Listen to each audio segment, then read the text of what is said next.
नाज़रीन, कराची की बरसात की सूरत हाल मालूम कयूं था। वीडियो लिंक ते मौजूद है इमदाद सुमराजी। इमदाद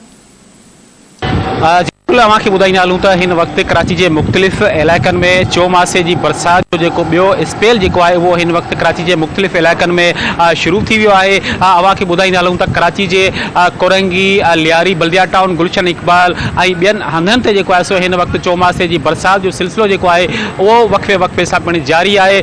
तेज़ बरसात, किथे हल्की बरसात हिन वक़्तु पहुची रही है, जिन त हल्की बूंदाबांदी पवण खां पोइ गर्मी जो ज़ोर जेको आहे उहो पिणु टुटी चुको आहे। जिन त असांजो कैमरामैन उहे अवांखे मंज़र ॾेखारियो, जिन ते हल्की बूंदाबांदी त किथे तेज़ बरसात वक़्फ़े वक़्फ़े सां जारी आहे। अवांखे इहो ॿुधाईंदा हलूं त हल्की बूंदाबांदी पवण खां पोइ कराची जे मुख़्तलिफ़ इलाइक़नि में 80 खां वधीक बिजली जा फीडर जेके उहे पिणु ट्रिप थी विया आहिनि, जिन सबबि बिजली ते हलंदड़ कारोबार जेको आहे उहो पिणु ट्रिप थी वियो आहे। असांजी जेको आहे मौसमियात खाते सां पिणु ॻाल्हि ॿोल थी आहे, उनजो पिणु इहो मौक़ुफ़ आहे त अॼु खां 18 जुलाई ताईं जेको आहे सो कराची जे मुख़्तलिफ़ इलाइक़नि में हल्की बरसात, किथे तेज़ बरसात पवंदी।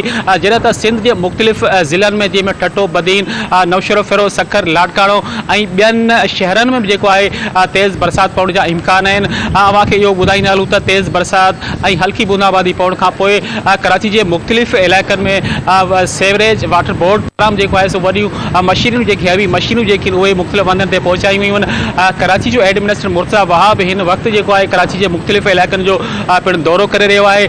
जिन त नासिर हुसैन शाह पारां जेको आहे हिन वक़्तु बल्दियात खाते खे हिदायतूं जारी कयूं, जिते बरसात जो पानी जेको आहे बीठल आहे उते जेको आहे सो फौरी तौर ते निकाल कयो वञे। हिन वक़्तु बल्दियात खाते पारां मुख़्तलिफ़ इलाइक़नि में टीमूं पहुची चुकियूं आहिनि, उते बरसात जो पानी पिणु कढियो पियो वञे। जी।